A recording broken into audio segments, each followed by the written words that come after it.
Hey, Tony Gaskins here.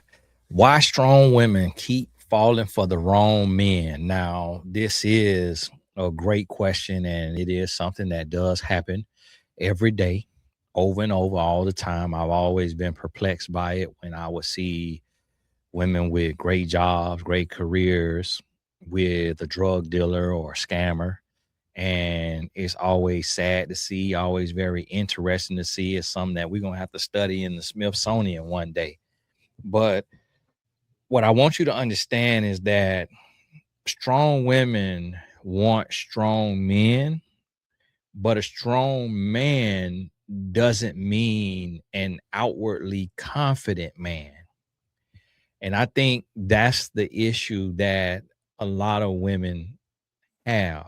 And that's the mistake that a lot of women make is you think that a strong man is a assertive man, a confident man.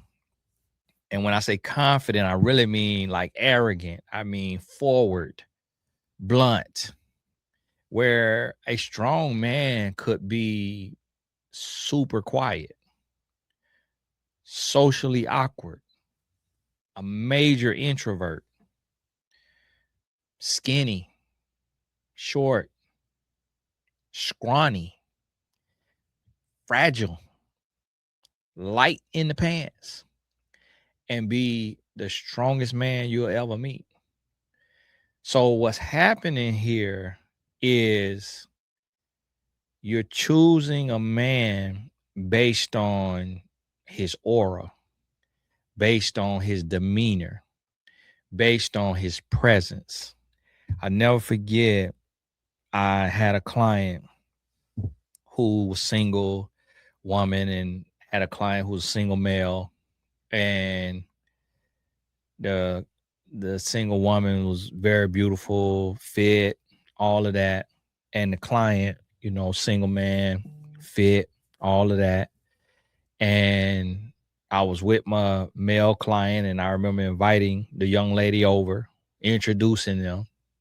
And when he met her, he was just he had met so many women, had been with so many women, had knew so many women. I guess he could read her spirit. And he was just so assertive, just so forward, so straightforward, so direct, and just was all over her. And it was like she was like, kid in the candy store. Like for him, it was like taking candy from a baby.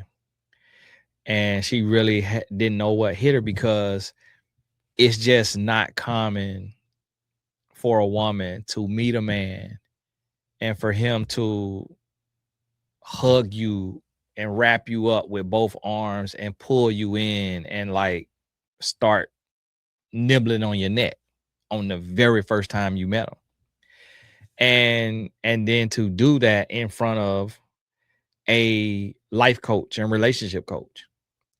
And you just like, well, this has to be innocent if he's doing it in front of him. It has to be pure, it has to be okay.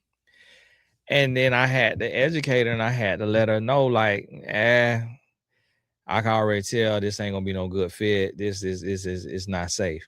And I told him, I said, no, I gotta tell you, you're not the one. You ain't the one. You did way too much. It's too much lust in there. And I had to be real with him. He was mad with me. She was like, okay, Tony, I trust your word. I'm gonna cut him off. I ain't gonna talk to him. And it was another major celebrity that I had to do that too. And he went and trying to do a smear campaign on me and all of that. He was mad that I wouldn't just deliver up women into his hand. And that's what I realized. A lot of strong women fail in this area because you confuse promiscuity and game for strength and confidence. So you have to realize, number one, the first thing you got to realize is players, womanizers, liars, players are confident. That's why they players. That's why they confident. They able to do whatever they want to do with women. And it really throws women off. Like I'll be honest with you, when I was out there and somebody like, Tony, don't say that, but I'll try to paint a real picture for you and just be very honest and blunt with you on this so that when it happens, you ready for it. But just think about this as a woman. Think about you meet a man and you're attracted to him. You think he's handsome, you think he's fit, you think he's successful, and he just says directly, like y'all sitting, y'all talking, you having a great time, your guard is dropped because you're very attracted to him. And he says, I eat that pee. I know that pee tastes like water. And it's like no man you've ever met that isn't Uncle Ruckus or Uncle Cletus has ever had the boldness to fix his mouth to say what he'll do to you. And it throws you off. It catches you off guard. It flatters you. It shocks you. And the reason why you could be disgusted here because you're not in the situation.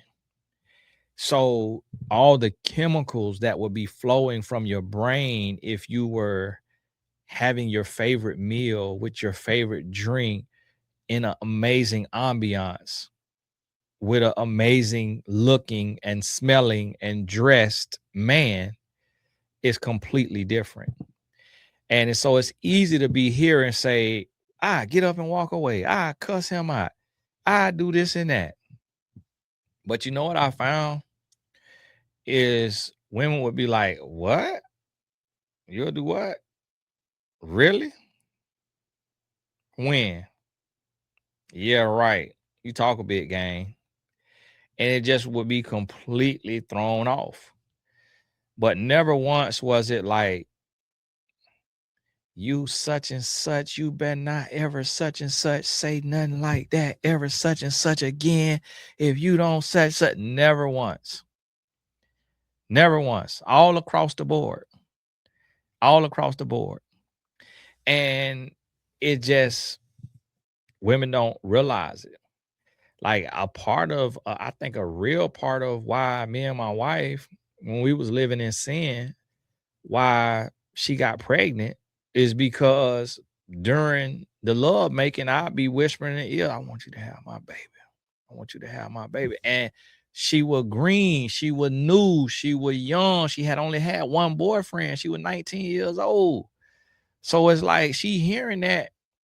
She took that serious. She took that real. For me, that's just something you say while you in the act. We got that from a movie. We heard that on the movie. So we just saying what the guy say on the movie, but to a woman at a certain age with a lack of experience, you take that serious. Now, she older and wilder, she don't fall for that.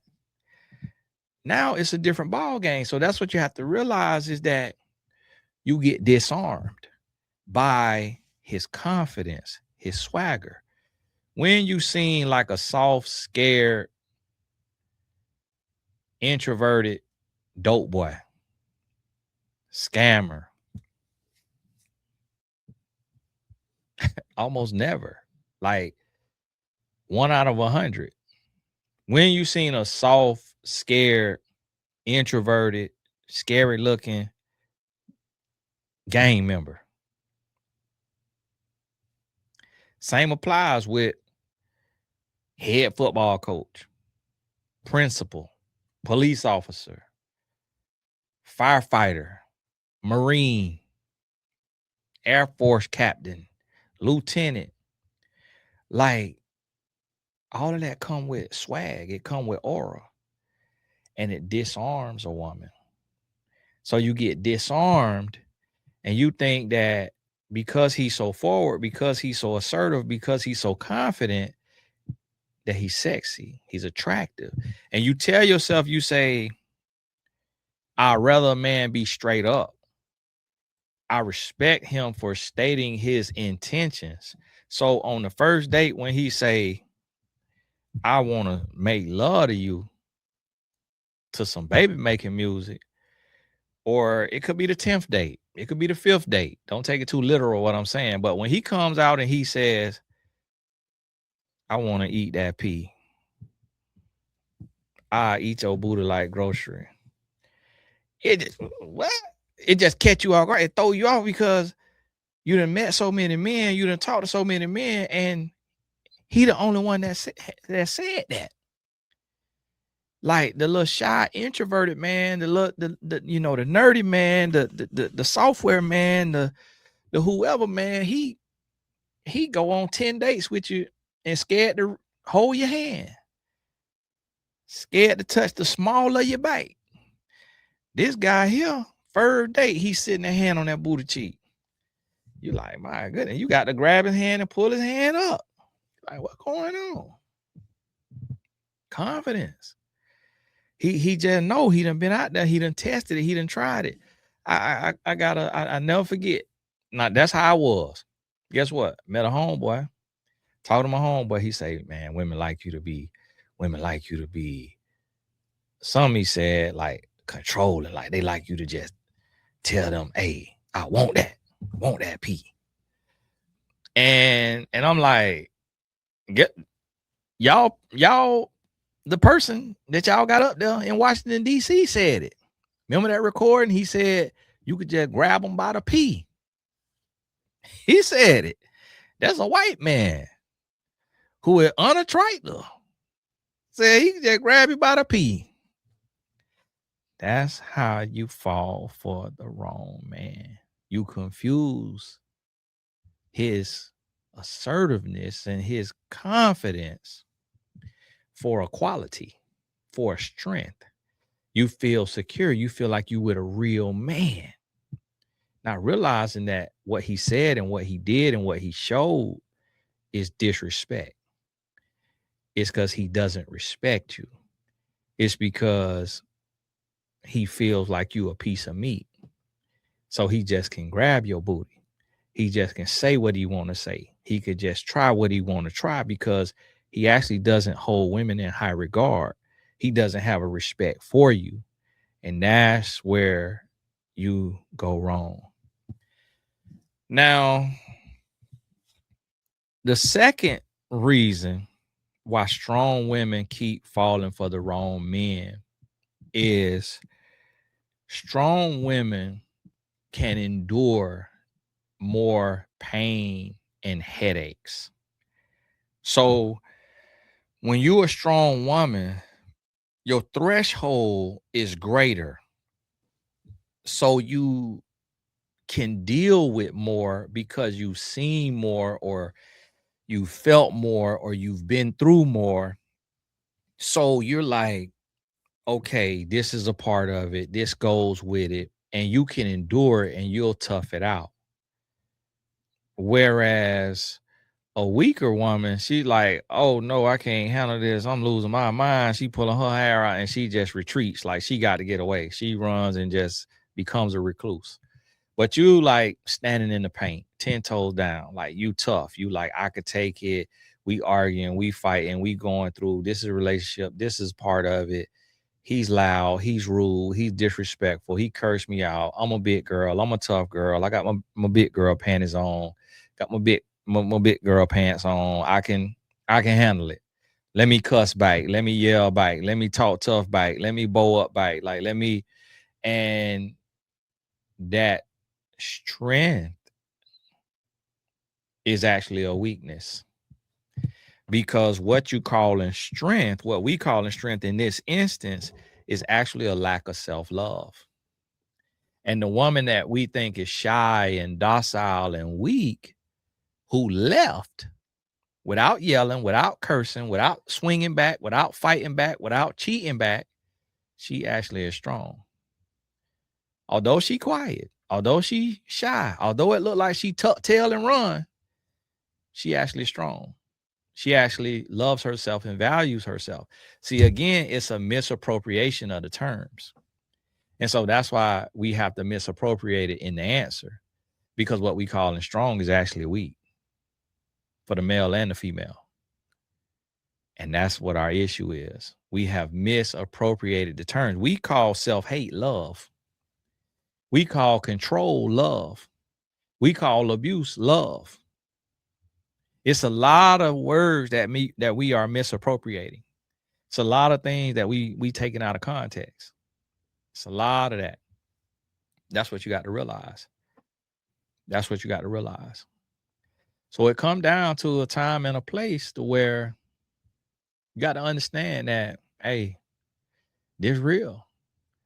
Like when you being disrespected and that disrespect is abuse or borderline abuse, you got to go. You got to go.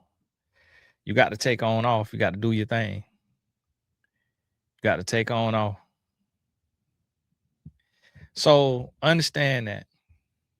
Now, the third thing is when somebody is attractive.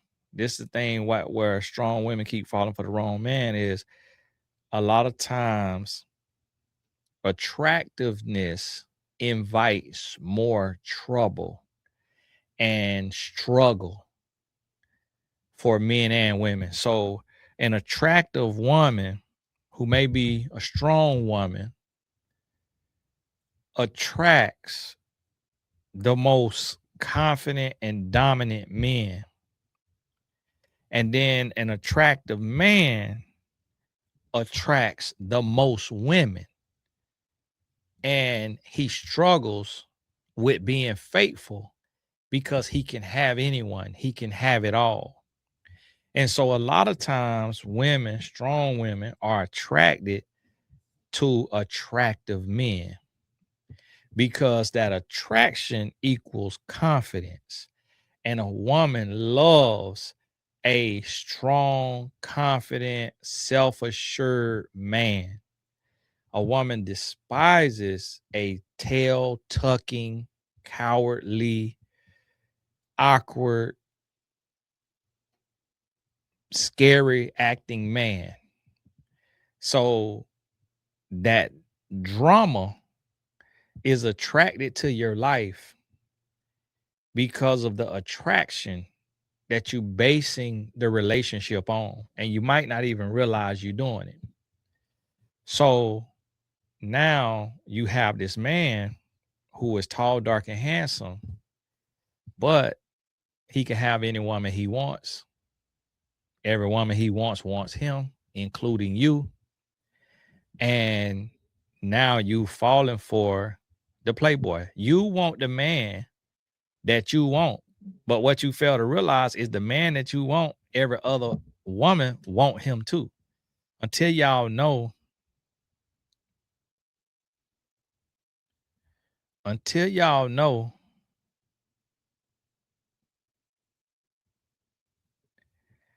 that he's not who he said he is. Till you know he's not who he said he is. Now you don't want him. But before then, you wanted him. And so that's what you got to realize and understand. Y'all forgive him, a client was texting me. Is you're going to have to shift your perspective. You're going to have to change what you view as strong. You're going to have to change what you view as attractive. You're going to have to change what you view as a real man or a confident man. And you got to know what really makes a man. What makes a man strong is making healthy, legal, and productive choices. If a man is a drug dealer or a scammer, he's not a strong man. He's a weak man, and he's an insecure man because he's looking for shortcuts. So that's clear cut right there, right off the bat. If a man is an addict to alcohol, marijuana, whatever it is, he's not a strong man. He's a weak man. He needs a substance to regulate him. So he has become weak, and this substance is what keeps him strong, makes him look confident, what seems to be holding him together until it breaks him down. Now, I never really see weed break people down. I see like pills and drugs and alcohol break people down. I haven't really seen weed break people down until they like introduce other stuff with it too. And so, all that stuff is subjective, and it's your personal choice what you're going to deal with, what you're going to put up with. But I say that to say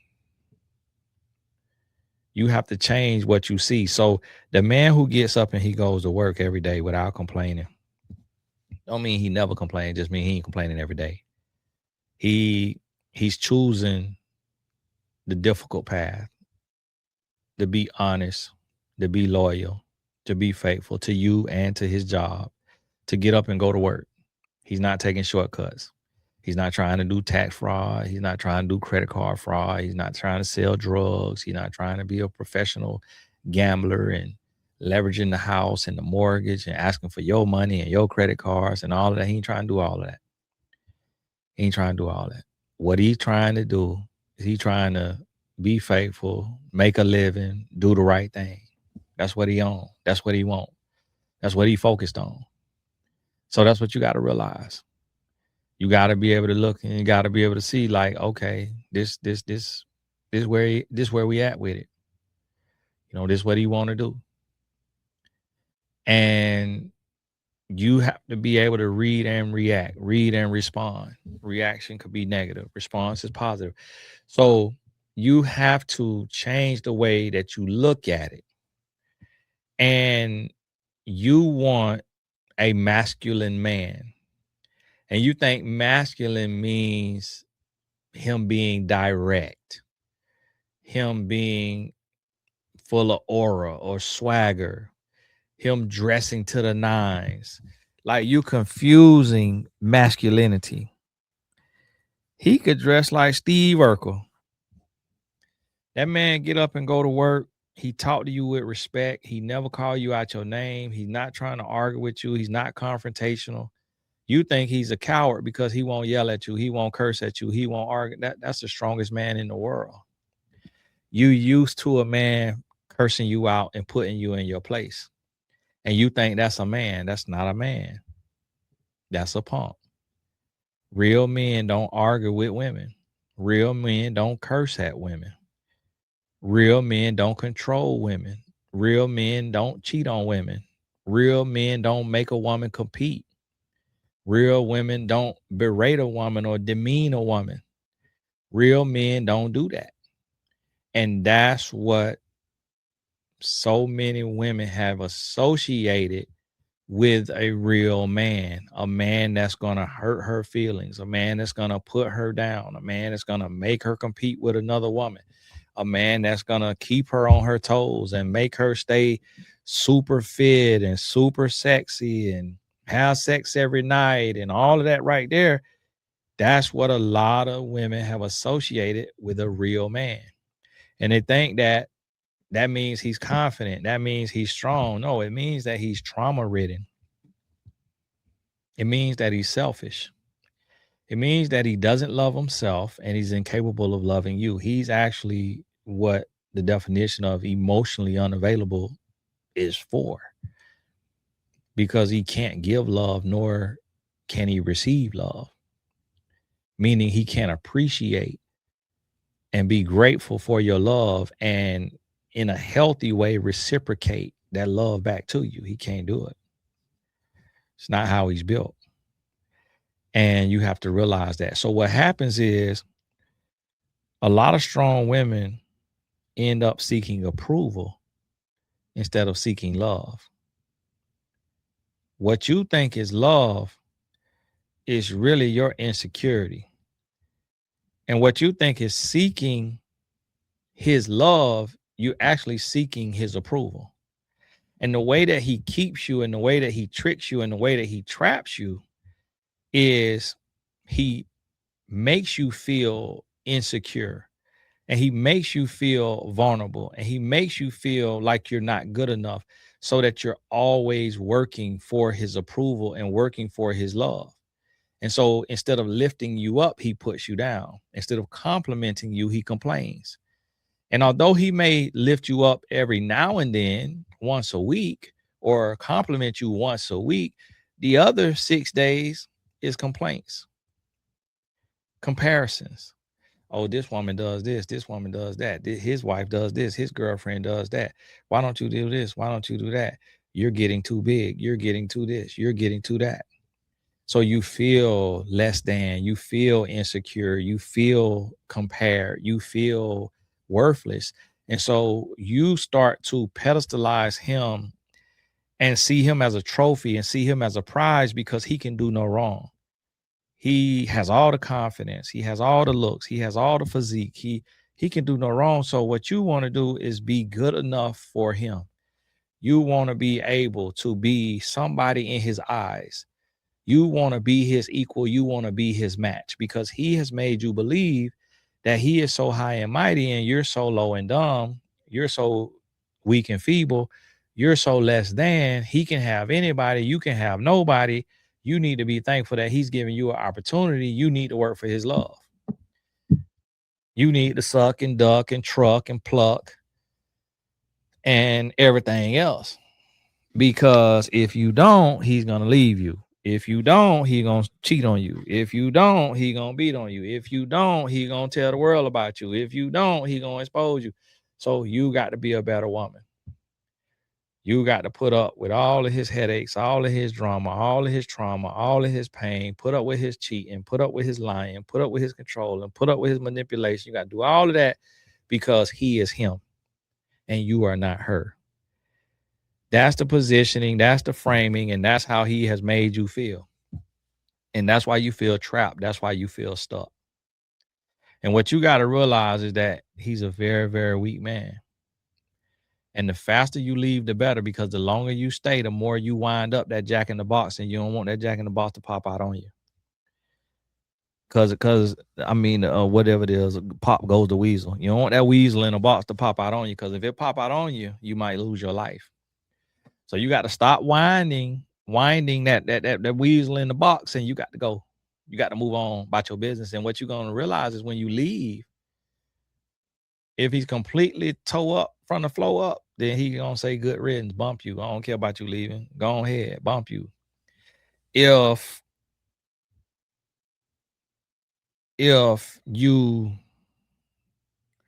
you don't leave, it's gonna get worse and worse and worse and worse and worse. But now if he's not all the way toe up, when you leave, that's when you're gonna see what he really made of. That's when you're gonna break him. When he said to you, I'm thinking about leaving you. I'm tired of this right here. You don't do this, you don't do that. You say, well, okay, that's fine. You can leave because I'm actually tired of trying. What? You ain't gonna try? What? Yeah, I mean, you spoke what I've been thinking. Like, so I don't think we should be together. And I was gonna start packing my stuff tonight. Next thing you know, he on the floor doing the crybaby. He beating the floor, legs kicking. He doing the worm. He rolling, squirming. His snot coming out his nose. He boohoo crying. You don't know what happened. You like, what in the world going on with this man? Not Mr. Tough Guy. Not Mr. Cuss You Out.